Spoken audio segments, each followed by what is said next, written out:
quando eu entro para o direito e eu entro para a Comissão de Igualdade Racial da OAB, e eu sou apadrinhado por Carlos Alberto Oliveira, que inclusive não só inseriu o racismo na Constituição, mas foi o autor da lei antirracista, né? Eu não sabia quem ele era, né? Eu só sabia que tinha uma pessoa ali muito importante que estava validando a minha entrada dentro de uma comissão quando eu ainda era estagiário. E eu nem sabia o que eu ia viver e que eu ia encontrar outros personagens, né?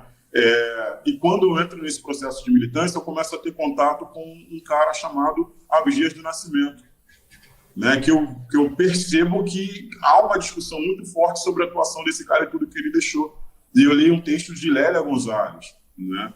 Depois eu resolvo fazer projeto social e ajudar as pessoas a entrarem, ajudar pessoas negras e pobres, né? Em especial da Baixada Fluminense e das regiões ali também do Complexo do Chapadão, a entrar na universidade. E aí eu começo esse processo, entro para educar, começo a ajudar as pessoas e tal, e eu começo a me educar também a partir da Educafro, né, e entender o que é ser um homem negro no mundo, quem é minha mãe nesse processo, por que eu não tenho uma família constituída, aí começo a me entender. Show.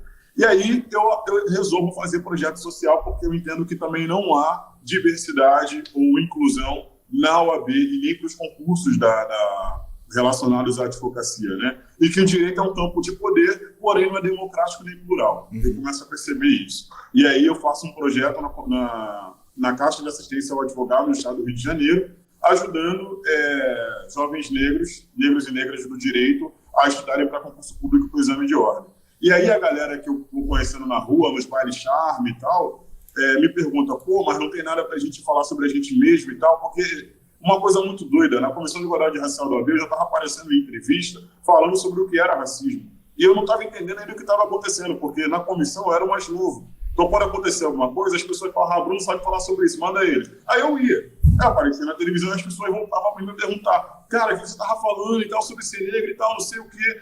Não tem um lugar para a gente falar sobre isso? Aí eu fui lá na Caixa de Assistência e abri um curso sobre formação política. Nesse curso sobre formação política, eu comecei a chamar personalidades do movimento negro que eu admirava. E essas personalidades começaram a ser nossos professores, né? Meu também. Wilson Prudente passou pelo PDT, Wanda Ferreira, que foi um quadro incrível também dentro do PDT, Carlos Alberto Medeiros, que é meu amigo até hoje, também foi um quadro do PDT,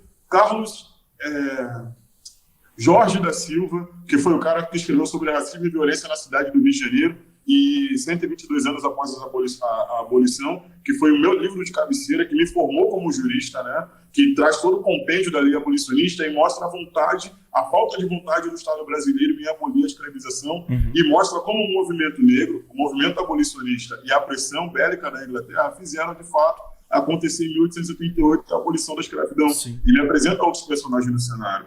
E aí, Geleda Salgado, fazendo reporte sobre direitos humanos. E aí, quando eu vou ver, eu fui formado por um monte de pessoas do PDT que nunca me falaram para eu entrar no PDT. Simplesmente foram as pessoas incríveis que foram e fizeram transformação social, de forma que eu consegui fazer uma coisa boa para um monte de jovens negros e negras periféricos da cidade do Rio de Janeiro, do estado do Rio de Janeiro, né? E aí chegou um belo momento, eu tive convite de vários partidos durante a minha militância no movimento negro e no movimento social, mas eu sempre recusei porque eu via a trajetória que o PT tinha, por exemplo, com personagens do movimento negro, que não me agradavam, e como esses personagens caíram no ostracismo, e como eu vejo um partido que se apropria das pautas e pouco fez. Né? Essa é a minha visão hoje quando eu observo o PT. Embora tenha políticas positivas como moradia, renda, alimentação, a maioria dessas políticas foram conquista, na verdade, no movimento negro, e não do partido como se tem. Né? O partido é só, na verdade, uma forma posta como uma ferramenta de poder que, durante muita dificuldade, através do ensino cordial, criou, na verdade, várias dificuldades através do ensino cordial. Né? Então, tinha muita dificuldade com o PT, porque eu também fui criado dentro da militância com pessoas que eram do PT, como Marcelo Dias, e eu vi o que passava. Eu acompanhei quando criaram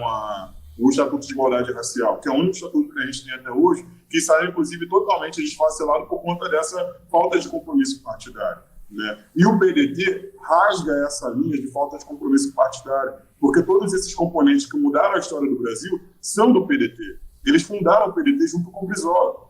E aí, quando me perguntam, mas e Brizola?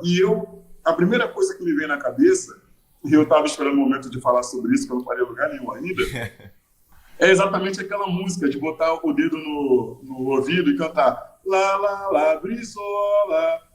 E eu falei assim, cara, olha como que eu lembro de Brizola. Eu era criança, mano, brincando na rua, com o pé no chão, de chinelo, tá ligado? Uhum. Eu não sabia nem o que era política, nem o que era político, mas esse cara chegou até mim. Pode crer. Né? E aí, não foi só isso. A minha mãe lembra que várias vezes a polícia foi na nossa casa, lá no Complexo do Salgueiro, bateu na porta e não pôde entrar exatamente por conta da lei do pé na porta de Brizola. Caralho. Então, isso me inspirou a pensar numa política, primeiro, se houver compromisso partidário verdadeiro e liderança, é possível que partidos políticos reduzam dano da violência racial que a população negra e favelada sofre.